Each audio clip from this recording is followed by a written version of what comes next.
Mula sa Lucky South 99 Outsourcing hanggang sa Lucky South 99 Corporation, kasama ka. Annalyn Baterna, please answer truthfully. I think you are hiding something. And later on, we will be Mr. Chair. alam namin na meron kang alam. So be honest. In short, you are lying.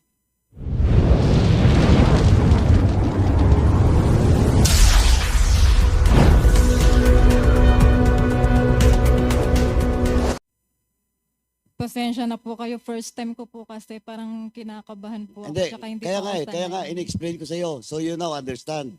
Hindi po. Oh, your violation is paragraph C of our internal rules, section 11, paragraph C, refusal to answer important questions from the members of this committee. In short, you are lying. Pasensya na po kayo. First time ko po kasi parang kinakabahan po ako. Hindi, Tsaka hindi kaya po nga, ako kaya nga, sanay. in-explain ko sa iyo. So you now understand the consequences of your refusal to answer pertinent questions. Kasi, sandali po, Mr. Chairman, who's the lady? No. She's Beside. the lawyer. Attorney, Sandali po. please don't whisper to the resource Sandali speaker. po. Let her Sandali. answer, okay, on her own, okay? Unless the members of this committee allow you, to say something to your Mr. Chair, I would withhold the motion if right now Ms. Paterna will tell the truth. siguro Dennis Cunanan, andyan si Dennis Cunanan eh. Dennis Cunanan, you've been in the Lucky South 99 Outsourcing Incorporated. Sandali po, for Mr. so- Chairman, di pa ako The tapos. chairman can interject. No, Okay. I am just... Yes, I recognize you. I do not want to Yes, hear... Congressman Paduano. With your respect, hindi pa po ako tapos because I have to ask first Ms. Baterna if indeed she understands the Okay. contempt motion. Okay, because of you give And some... now you're- Wait, Congressman Paduano. Let the chairman acknowledge you again or recognize you before you speak. Para medyo tayo may order, no? So, the good chairman of Committee on Public Accounts asked some question. So, can you please reply? Ito tanong ko na diretso. Ms. Baterna, Yes po. o ngayon, sinabi ko na lahat-lahat. Gusto mo tagalogin natin? Naintindihan mo ba yung sinabi ko kanina? Yung contempt order o Opo. motion? Naintindihan mo na? Na ikukulong ka dito sa house. Naintindihan mo ba? Naintindihan mo ba?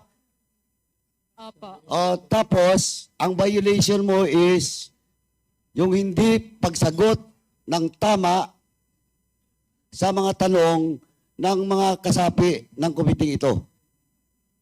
Naintindihan mo? Opo.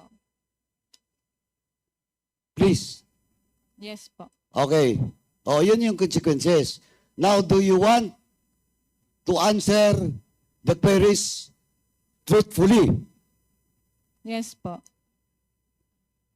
Thank you, Mr. Chairman. Okay, so in relation to your motion, Congressman Abante, but put in hold, may I ask Dennis Cunanan? Lawyer of Whirlwind Company. And whenever you represent Whirlwind Company in relation to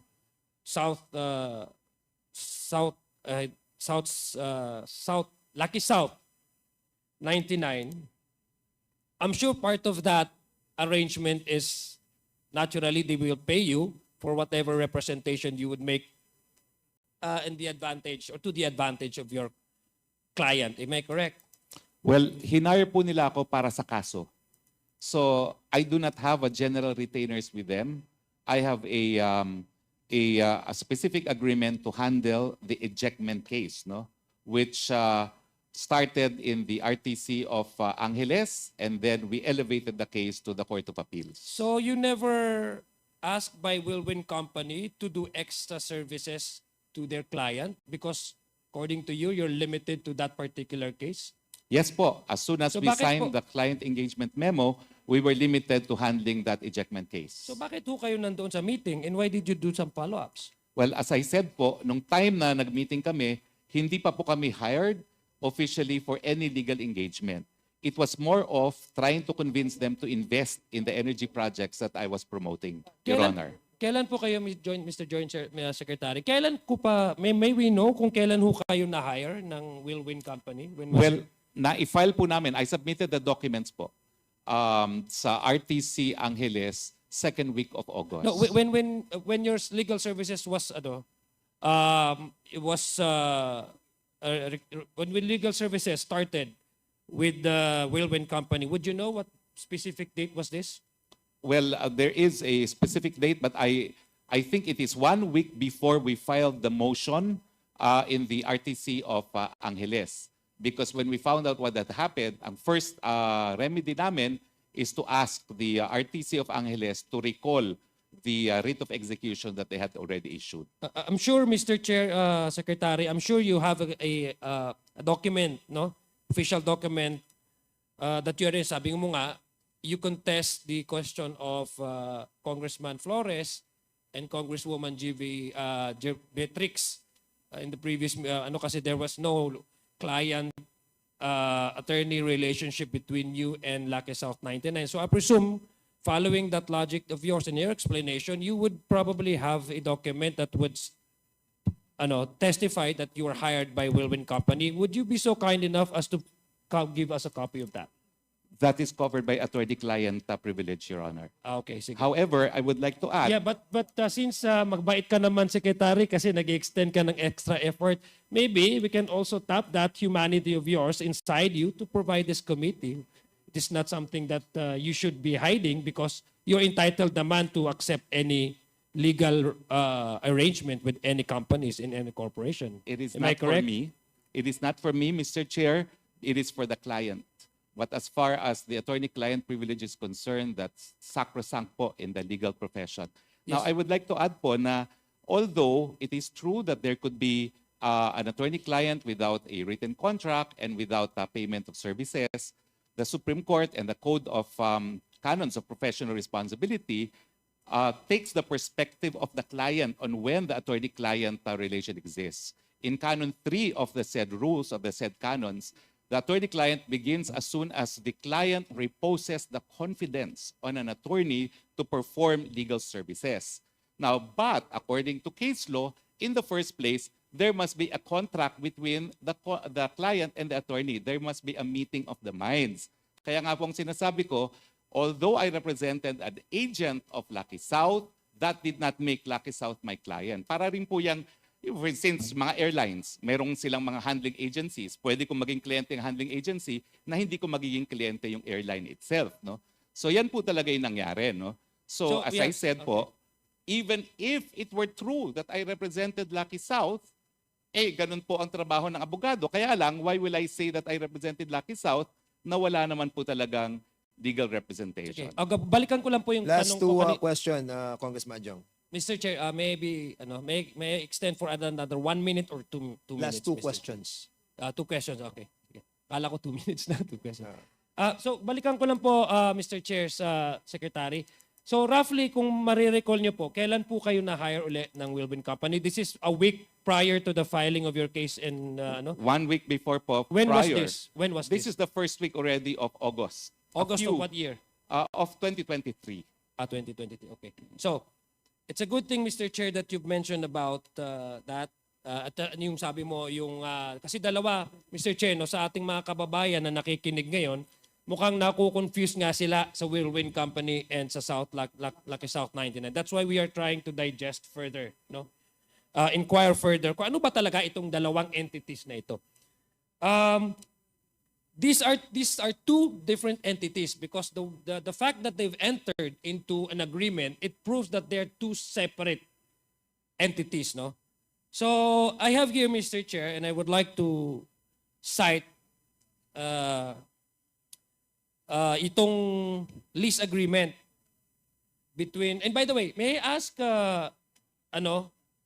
ask Secretary Roque, maybe Chairman Tenko, Would you know in that meeting who represented whom?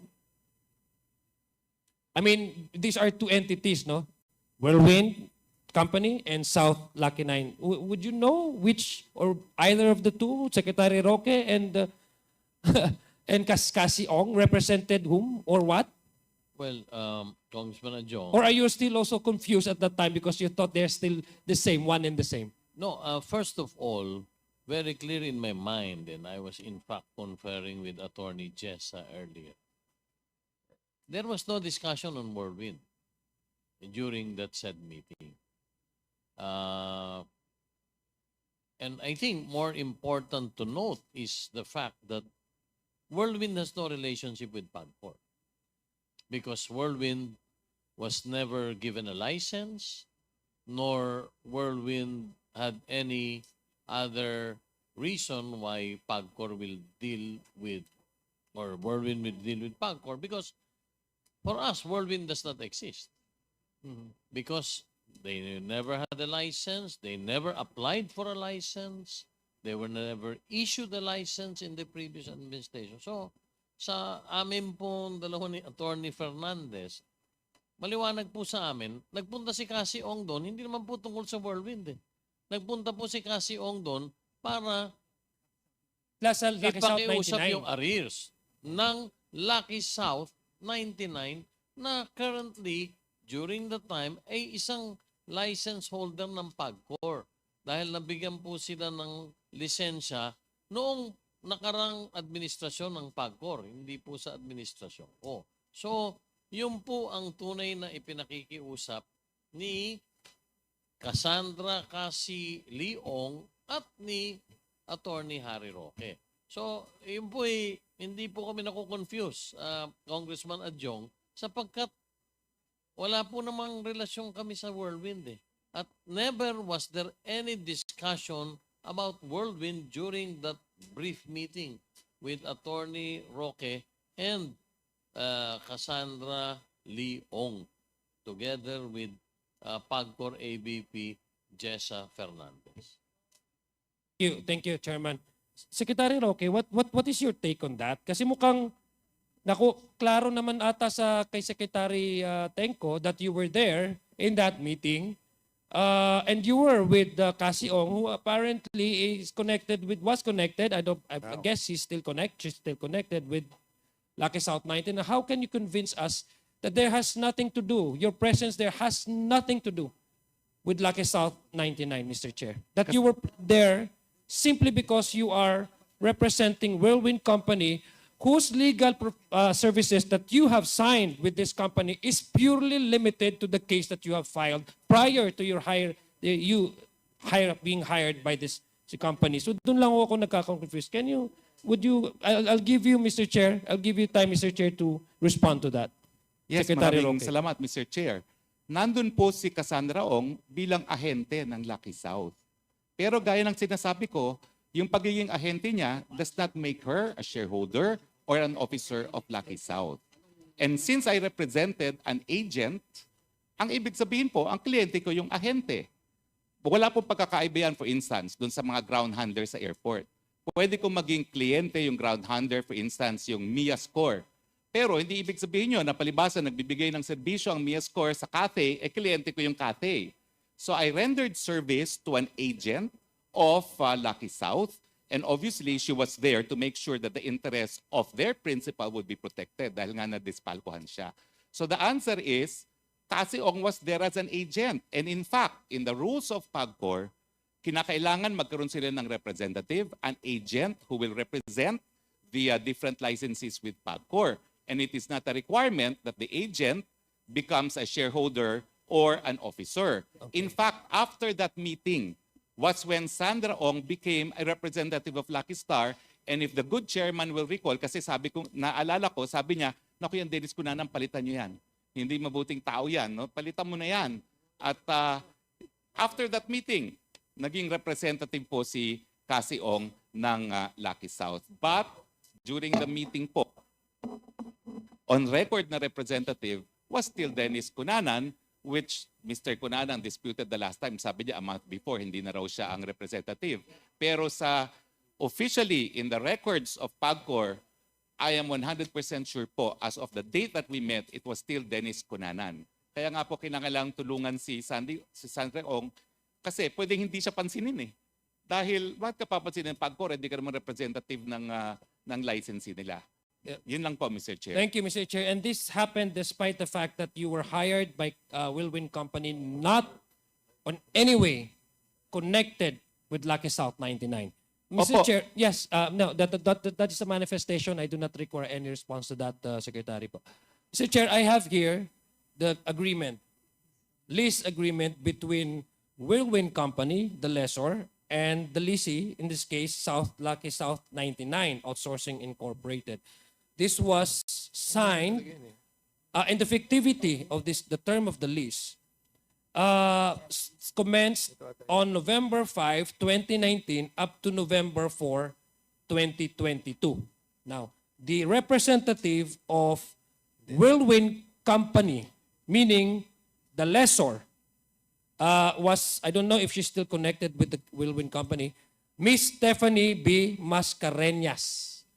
And the lessee, in this case, Lucky South 99 Outsourcing Incorporated, is Miss Catherine Cassandra L. Ong. So this is the same person and individual na nandoon po sa meeting nung nangyari po yung pag-uusap na yon with PAGCOR Chairman Altenco. Now, what is peculiar, Mr. Chair, is prior to the expiration, the term of the lease, which is November 4, 2022, and this is the first, there was a subsequent lease that took place.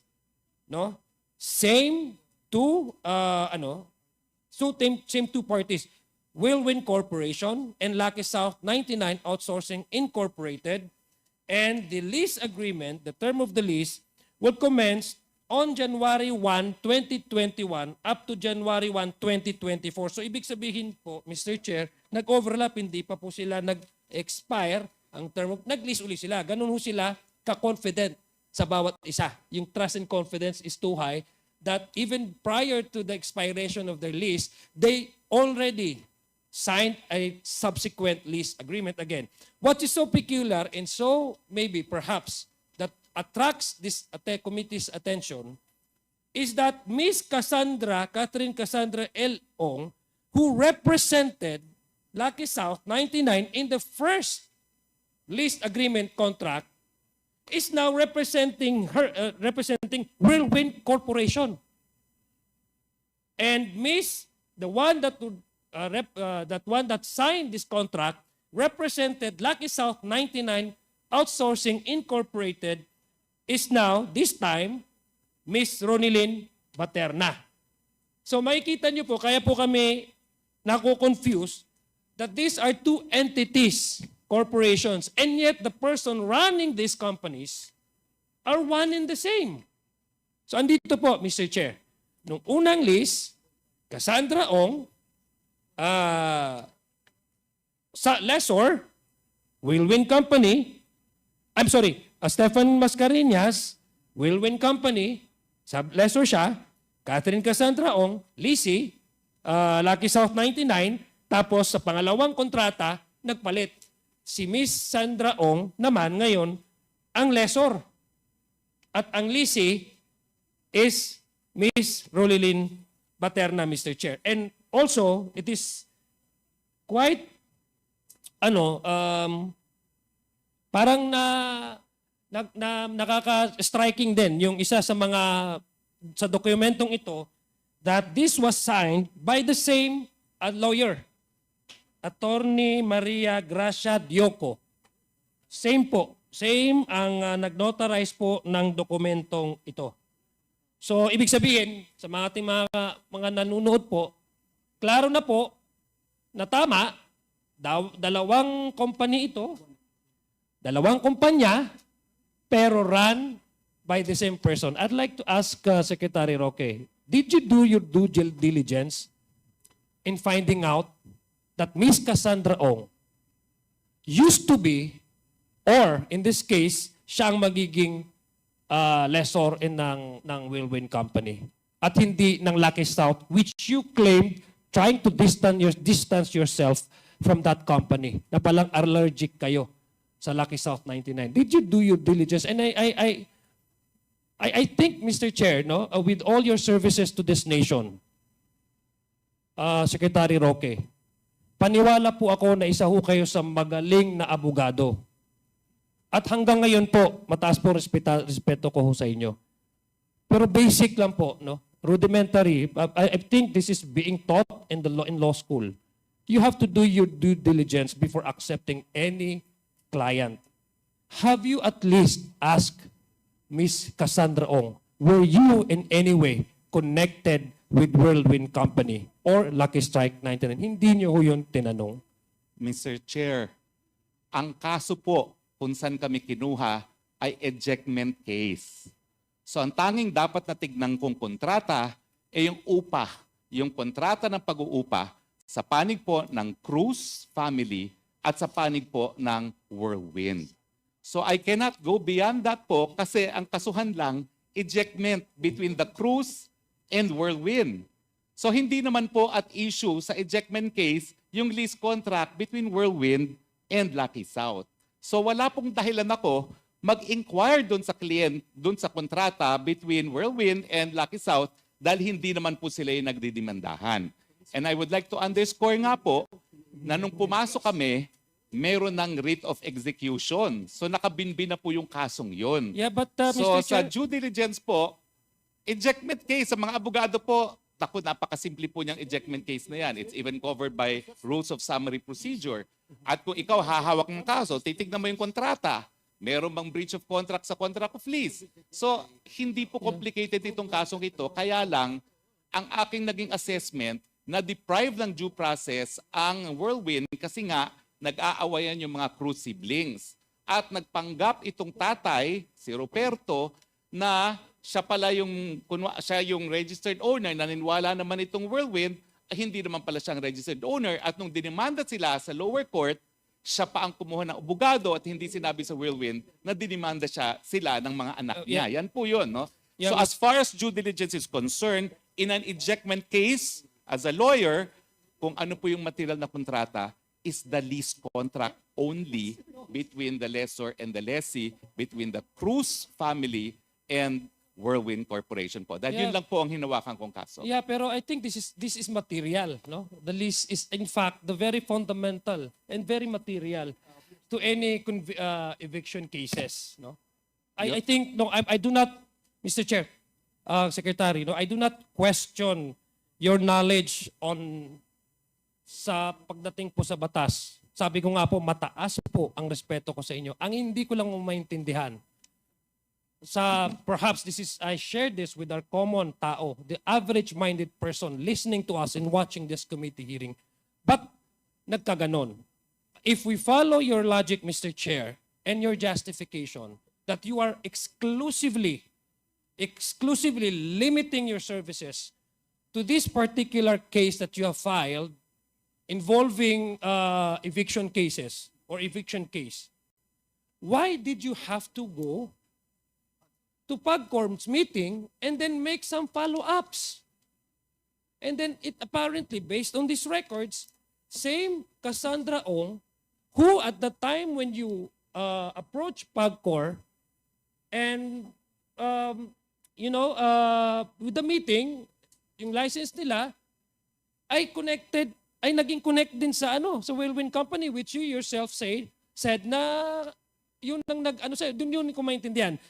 Sinasabi niyo ngayon sa committee ito that you are limited, you find it not material anymore to ask Whirlwind Company or Lucky South 99 in terms of their contract with Lucky South 99, and yet kasi limited ka lang doon sa eviction, and yet you went overboard.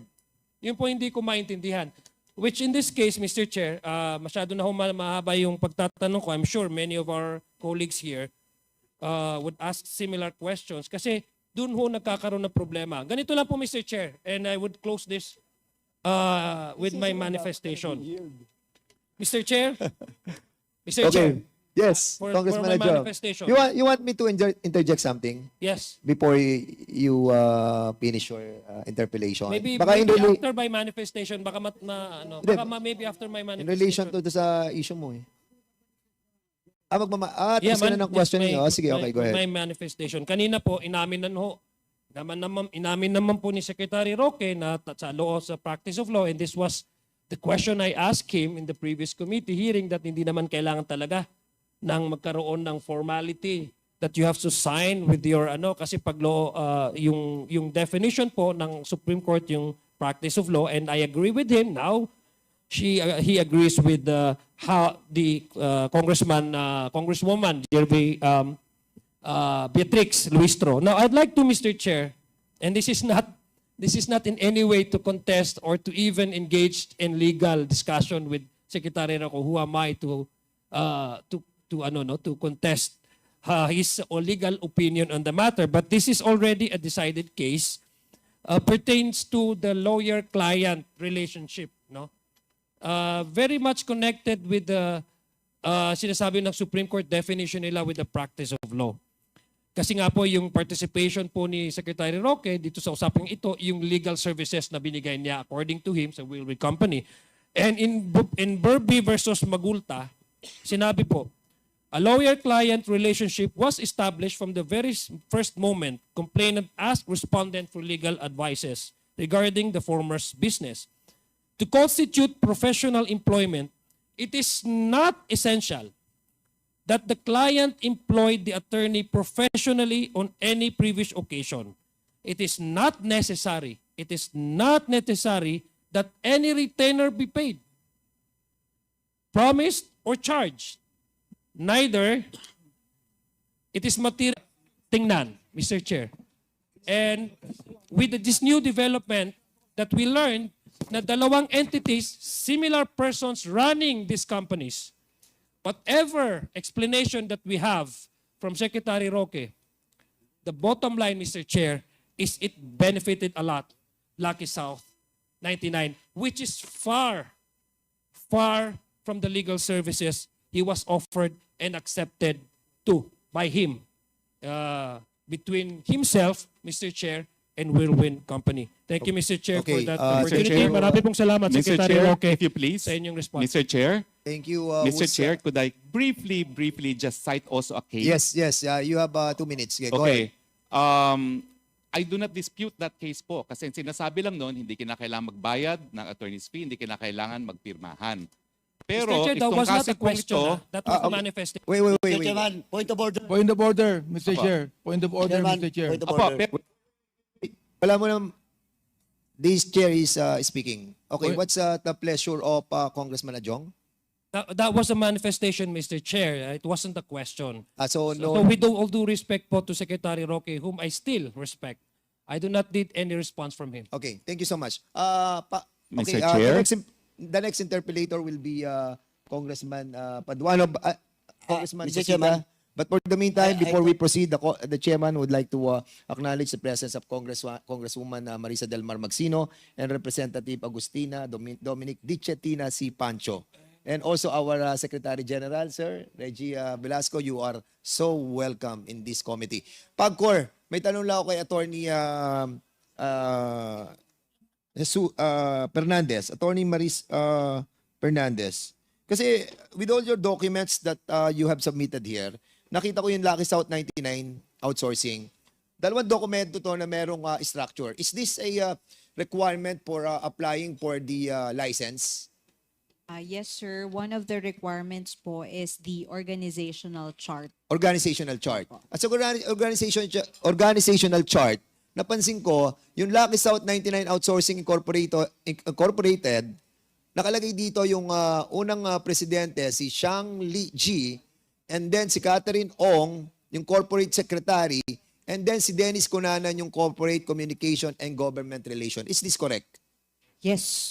Yes, sir. So, Yes, Mr. is this accurate na paano nyo nabe-verify yung mga structure ng organization? Sir, for that purpose po, yan pa lang po yung pinapakita nila during the application period. And then tinitingnan po yan kung sila yung sumasama sa monitoring team natin, kung sila po talaga yung naggagawa ng mga ganyang functions based sa organizational So, chart. like for example, in this one structure, organizational structure, the name of former Secretary Roque was written on this organizational chart. And this was certified true copy, signed by you. So, you vouch for the authenticity that all members or all official of this corporation is legitimate. Okay, sir. So sa pagkaka-certified true copy po niyan, sinertify ko po ito na yan po talaga ang pinasa ng Lucky South 99 Incorporated in their new application po for an internet gaming license.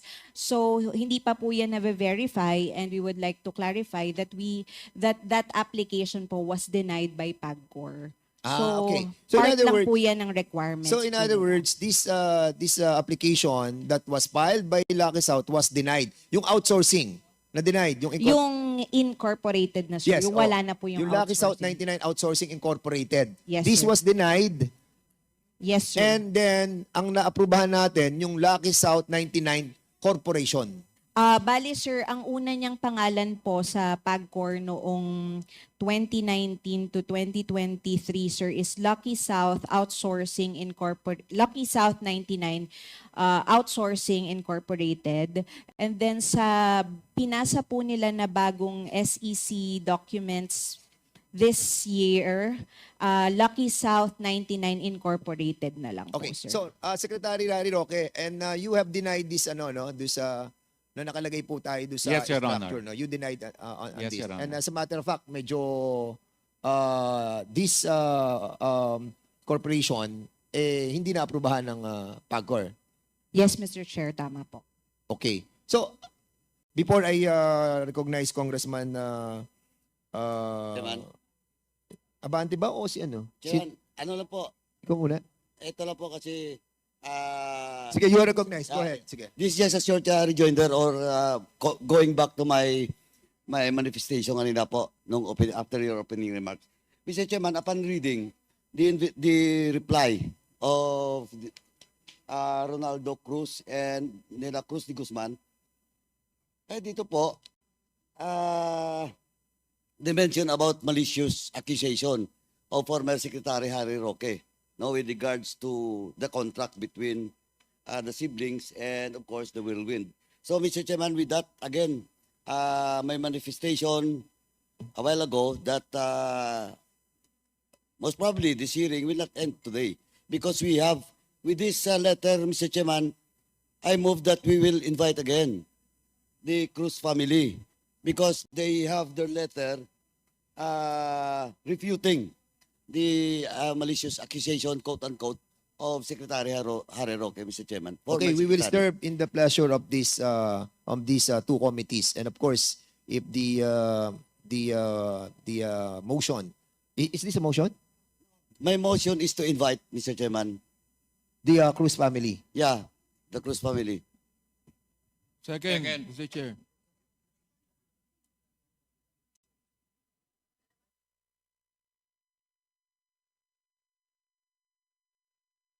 Okay, so there was a motion, no, to invite the Cruz family who owns the property in Porac, and there was a second motion. Is there any objection? Hearing none, the said motion is now approved. So thereby, so we will have another hearing. Okay. O sige. So we will be proceeding to the next interpellator. Congressman Abante, you are now recognized. Thank you, Mr. Chair. First of all, I'd like to find out, I read the letter of the former chairman, Andrea Domingo. Mr. Chair, I'd like to find out if they also have submitted a medical certificate attached to her letter, Mr. Chair. What's the query of the chairman of Committee on Human I Rights? read the letter of Andrea Domingo that she cannot attend because of health issues. I'd like to find out if there's any medical certificate attached to it, because under our rules, anyone that's invited that has health issues must also submit a medical certificate, Mr. Chair. So I The believe presence of Chairman Andre Domingo here is very important. if you want to ask question, Congressman Abante, with regard to the letter that was submitted by former PAGCOR Chief Domingo, andito po yung, I think the lawyer is here. Di ba? The lawyer of Andrea Domingo. So you can ask him about the medical attachment, medical record, or medical what? So where is the lawyer of Mr. Chair? Kinakailangan ba mag-oath muna to, Mr. Chair? Or Hindi, before he answers? Ano lang Did he naman to? take Yes his or no oath? lang. Have you what do you call this? Secure a medical certificate coming from a doctor pertaining to the health condition of Chief ano? Oh, they will provide in the next hearing. Will that suffice your query? No, it does not, Mr. Chair, because I believe that So what's the pleasure of the the- chairman of the Committee on Human Rights? the medical certificate must be attached, Mr. Chair, to the letter of former Chairman Andrea Domingo. So what's the pleasure? So, well, you know, I really would like to make a motion to issue a show cause order on her. But of course, Mr. this will be the last hearing we're going to have before the quad hearing. So I'm not going to make a motion anymore. Okay, thank you so much. And and not the policy, but our tradition and our somehow a rule na we invite them twice. Kapag tayo po ay hindi pinagbigyan, then we issue a show cause order. Okay, so for the meantime, we'll be proceeding to the next. Ay, you are the interpellator. Congressman Mag-interpolate Bante. pa ako. Go ahead. I'd like to ask a question to sino yung lady that you asked the former a while ago, Mr. Chair, who became the incorporator of the what do you call that? Lucky South 99 Lucky South Outsourcing 99. Incorporated. Would like to ask a question to her, Mr. Chair. Si Miss Baterna, Ronaldine Baterna. Pangalan? Miss Paterna, hindi po ba kayo pinressure na maging member na maging incorporator? Yung po ba ay ayon sa inyong kalooban o pinressure kayo? Sapagkat kanina binanggit ninyo wala kayong alam eh. Wala po talaga akong alam kasi yung instruction po sa akin, parang dagdag lang po talaga siya sa trabaho ko po na magpipirma lang daw po. Therefore, Mr. Chair, kung yan dagdag niyo, hindi po dagdag ng responsibility niyo maging incorporator. Eh. Kung hindi mo alam yan, ibig sabihin, inaamin mo sa committee ito, you were pressured to be a part of the corporation. Pinressure kayo. Aminin nyo na po dito na you were pressured. Hindi naman po. Ayon Kasi, sa kasi po yung instruction po sa akin talaga That's what I'm saying, Mr. Chair, no? Ina-instruction sa inyo. Ibig sabihin, na-pressure kayo sa instruction sa inyo. Tama ho, mali, Mr. Chair. Yun ang empleyado kayo dun eh. Empleyado kayo. Oh. Hindi ba parang hindi tama na empleyado ka lang, magiging member ka ng korporasyon. Oh, kayo ay empleyadong sumisweldo and you were instructed. Therefore, Mr. Chair, kung mag-asabi kang totoo ngayon, alright, yung instruction sa'yo, na-pressure ka na maging incorporator ng anong company yon? Lucky South. Na-pressure ka sa instruction. Correct. Tama. Bakit mali? Wala naman pong pag-pressure na ginawa sa akin. Deb, you were instructed. You were instructed. Ibig sabihin, doon sa instruction, sumunod ka. Correct? Opo. Sumunod ka. Am I right? Pakisagot po. Pakisagot Opo, na. opo. Yan. Therefore, kung sumunod ka sa instruction, na-pressure ka.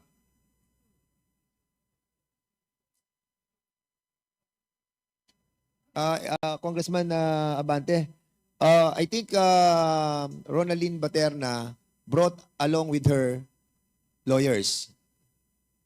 Opo. Meron kang lawyer, di ba? Opo. Wow. But of course, Sige, Mr. Chair. wait, Congressman Abante, with all due respect, ano? So, sino mga lawyers na kasama po ninyo?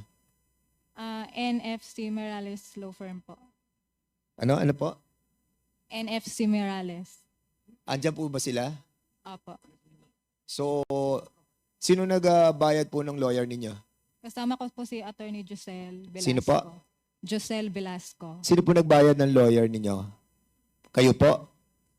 Ikaw pa? Ikaw ba nagbayad? Hindi. Sino nagbayad? Pwede ka po bang itanong? Hindi, tinatanong ko lang kung sino nagbayad ng lawyer mo kasi may kasama kang lawyer. Sino nagbayad ng lawyer mo?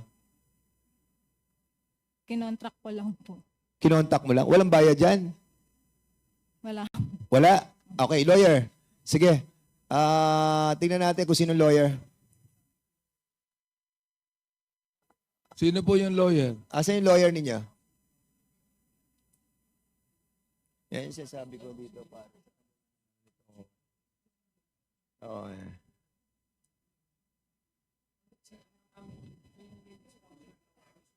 Can you kindly sit beside the Ronaldin Baterna?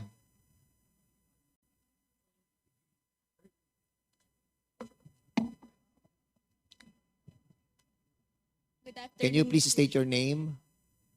Good afternoon, Mr. Chair. I am Attorney Josel S. Velasco from NFC Miralles Law Office, Your Honor. Mr. Chair. Anong firm po kayo? Anong firm? Law firm? NFC Miralles Law Office. Sino pong nag-hire sa inyo? Are you under, did you take your oath? No, not yet. Can you please stand up and we'll consider her as our resource speaker as well? Please raise your right hand. Do you swear to tell the truth, the whole truth, and nothing but the truth in this investigation? Thank you. Please take your seat. Okay, sa attorney. So, sino po nag-hire sa inyo? Mr. Chair, as far as my knowledge in this case, Your Honor, it is Lucky South. Lucky South, Yes. 99 na Yes, Mr. sabi kasi ni Baterna, ni Miss Baterna, kinontak lang daw kayo. So, sino kumontak sa inyo? Lucky South 99 o si Miss Baterna? Mr. Chair, I am only a junior associate of the law firm, Your Honor. So, as far as that matter is concerned, Your Honor, it is... Pero Lucky South po ang nag-contact sa inyo? Yes, Your Honor. So, ang ibig sabihin, sinungaling si Baterna? Kasi sabi niya, kinontak ka niya eh. Kinontak ka ba niya? Your Honor, we were in communication with Miss Baterna. So, siya ang kumontak sa inyo? We were in Siya ba yung kumontak o other people from the Lucky South 99? Siya ba o others? I am not privy, Mr. Chair, to who, kung sino po Di ang ba, first command. you will be representing the Lucky South 99. And you must know the details about your representation. And I think it is incumbent upon you to know all the details. It's like going to the battle without ammunition. Attorney, I'm not an abogado, pero ako, kapag humaharap ako sa gera, I'm full of bala, di ba? You should also, di ba? So, simple lang naman yung tanong namin eh, di ba? Yes. O sino yes, yung Mr. kausap niyo po sa Lucky South 99? Can you kindly ask your boss? I'll give you time. You call and ask sino ang kausap niyo sa Lucky South 99. Okay? May I, And Mr. Chair? we'll be going back to you. Sige, Congressman Mr. Chair. Abante, in a while, be going back to the attorney para at least malaman po natin kung sino kumontak. Kasi it's klaro dito na medyo Ronaldin Baterna, I think you are lying. Ituloy ko lang. You are lying. Kaya mamaya sabihin mo na yung nalalaman mo because this will help you a lot. Sige, Congressman Kasi tuloy ko lang. Abante. Ano po yung position ninyo when you were receiving 17,000 a month? Receptionist po. Okay, Under admin. receptionist ka. Alright? At ikaw ay ang iyong natapos associate, no? 2 years lang. Opo. Alright. Nung ikaw ay binigyan ng 23,000 a month, ano ang position niyo yan? Sabi lang po maging corporate secretary. Ano Tapos, yon? Yung corporate secretary nga daw po na magsasign lang po ng mga papers. So, ibig sabihin, yung 23,000 pesos a month na tinatanggap mo, ang iyong position is corporate secretary ng korporasyon. Yun po ba? Admin pa rin, under admin pa rin po ako. Dali Parang- lang, hindi mo ko sinasagot ang maayos eh. Alright. Sabi mo kanina, Mr. Chair, ikaw ay naging corporate secretary at dahil dyan, itinaas ang sweldo mo ng 23,000. Tama. Opo. Therefore, kung corporate secretary ka, hindi ka lang sa admin. Ikaw ay corporate secretary ng korporasyon. Tama, mali. Opo. Okay. Yung ba, alam mo o hindi mo alam? Hindi po. O Kasi, see? no, Ibig sabihin, Mr. Chair, kung hindi mo alam yan, na-pressure ka. Pinressure ka, na-pressure ka. Mr. Chair. Sagutin mo lang kung tama o mali. Na-pressure ka. Hindi. Tama. Hindi po. Teka. Alam mo, under oath Wala. ka, di ba? You're under oath. Opo. You're under oath. Alam niyo bang ibig sabihin ng under oath? Opo. Na magsasabi ka ng totoo. Alright. Now, sa akin, Mr. Chair, hindi ka nagsasabi ng totoo sapagkat, ikaw ay na-promote bilang corporate secretary ng korporasyon, hindi ng admin. Hindi mo alam. Therefore, kung hindi mo alam, ginawa kang corporate secretary ng korporasyon na hindi mo alam, ay ibig sabihin na pressure ka. Hindi naman po. Kasi nga po yung instruction po sa akin is parang dagdag trabaho lang na ang pagkakaalam ko po is parang clerical work lang po siya na magsasign po ng mga paper. Mr. Chair, I think that Miss Paterna is even confused on her position and that I believe she was pressured and that she is not actually answering right. I do not know if her lawyer was the one that told her that. Anyway, I would like And for to... your information also, Congressman Benny Abante, that the same law firm na naging lawyer ni Miss Baterna is also the one who filed a motion to quash the search warrant na isinerve po sa PORAC.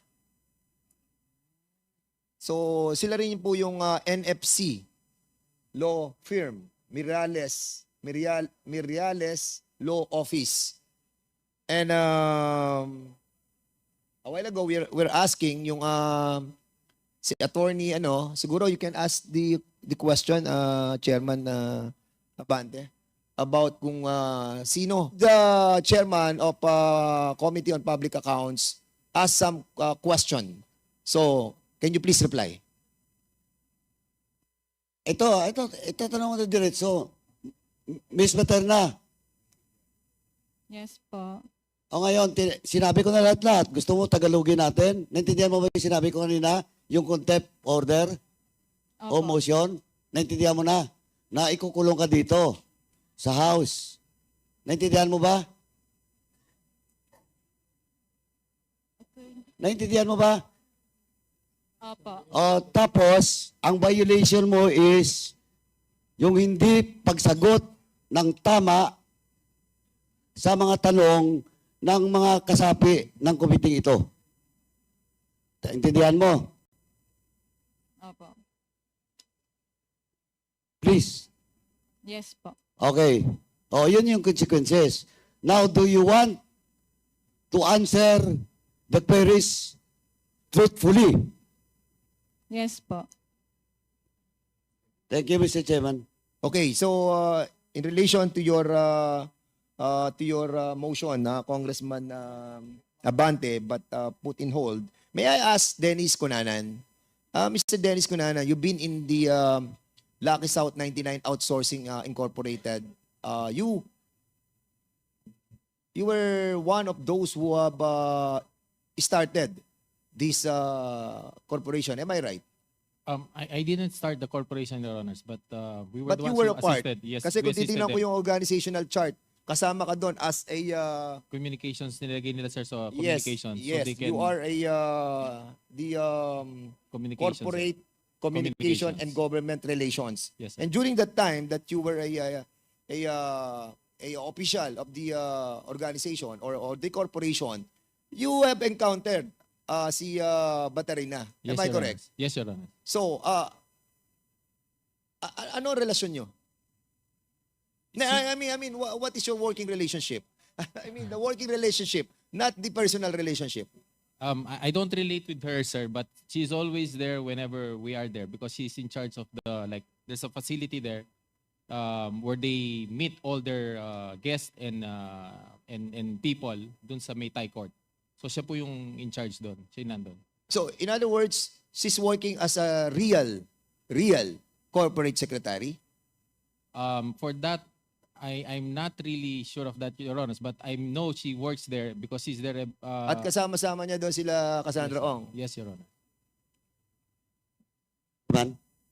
Sige, go ahead, Congressman. Paduano. Anyway, this is a short question. Anyway, tinanong mo na si Dennis Cunanan. Dennis, sir, now you know talaga yung Miss Paterna, di ba? Yes, Your Honor. Okay. When was the time that you know the person, Miss Paterna? When they first asked me to go into that Iyon na lang po, iyon na lang. 2019, Your Oh, Honor. 2019, Miss Paterna. Kilala mo po si Dennis Cunanan. Nakikita ko po si Sir Dennis. Oh, nakikita mo. Opo. Oh, pero Dennis, that time, di ba, si Miss Paterna is associated not with Lucky South 99, but with Whirlwind. Yes, sir. Oh, Whirlwind. Miss Paterna, do you confirm dating Whirlwind ka? Ang alam ko po, Whirlwind yung dati, tas parang ang pagkakalam ko po, naglipat lang po. Parang naging Lucky South. Hindi, Miss Paterna, you first sign a document doon sa lease agreement na pinakita kanina ni Congressman Adyong, representing Whirlwind. Sa kabila, Cassandra Ong. Tapos, yung bagong amended lease contract, ikaw na yung nandun sa Lucky South 999. Tapos si Cassandra Ong nandun po sa Whirlwind. Lucky South lang po yung natatandaan kong pinipirma. Oh, now you're lying again. Mr. Chairman, with that, I move to cite in contempt for violation of Section 11, Paragraph C. Mr. Chair, Refusal to answer pertinent question or lying, Mr. Chairman. So Mr. move, Chair. Mr. Chairman. Mr. Chair, Congressman Abante, you are recognized. I'm still on with my interpellation. Before we act on the motion of Chairman Paduano, I would like to ask again, Ms. Paterna, kung ngayon naniniwala siya na ginamit lamang siya ng korporasyon.